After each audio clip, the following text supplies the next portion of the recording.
బంగారం వెండి కొనేవారికి ఇది గుడ్ న్యూసే. గోల్డ్ సిల్వర్ ధరలు భారీగా తగ్గాయి. ఇవాళ ఒక్కరోజే పుత్తడి 2,700కు పైగా తగ్గింది. వెండి ఏకంగా కేజీకి 10,000 తగ్గింది. గోల్డ్ సిల్వర్ ధరలు ఇంతకింతగా తగ్గుతున్నాయి. రాబోయే రోజుల్లో కనకం పైనమెట్టు.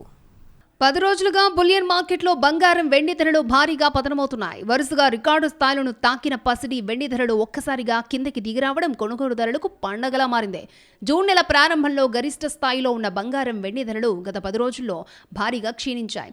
జూన్ మధ్య నాటికి 24 క్యారెట్ల బంగారం ధర 10 గ్రాములకు 1,50,000 మార్కు పైనే ఉండగా 10 రోజుల్లో దాదాపు 6% నుంచి 10% వరకు తగ్గింది. ప్రస్తుతం 24 క్యారెట్ల బంగారం ధర 1,40,000 పరిధికొచ్చింది. 22 క్యారెట్లు అయితే తులం 1,28,000కు దిగొచ్చింది. అంటే 10 రోజుల్లో తులం బంగారం ఏకంగా 11,240 తగ్గింది. వెండి ధరల్లోనూ భారీ పతనం కనిపించింది. కేజీ వెండి ధర జూన్ ప్రారంభంలో దాదాపు 2,63,000కు పైగా ఉండగా 10 రోజుల్లో ఏకంగా 45,000 రూపాయలు తగ్గింది. ఈ 3 రోజుల్లో సిల్వర్ 25,000 రూపాయలు డౌన్ అయింది.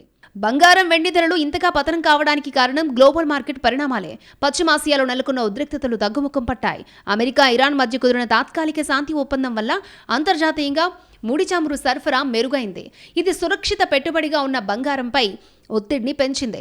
అమెరికా సెంట్రల్ బ్యాంక్ వడ్డీ రేట్లను ఇప్పుడే తగ్గించే సంకేతాలు ఇవ్వకపోగా భవిష్యత్తులో పెంచే అవకాశం ఉందనే సంకేతాలు ఇచ్చింది.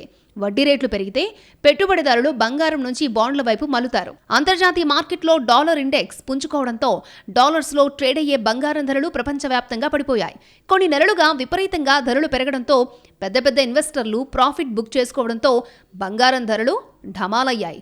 రాబోయే రోజుల్లో ఆభరణాలు కొనాలి అనుకునే వారికి ఈ ధరల తగ్గుదల మంచి అవకాశం అంటున్నారు నిపుణులు.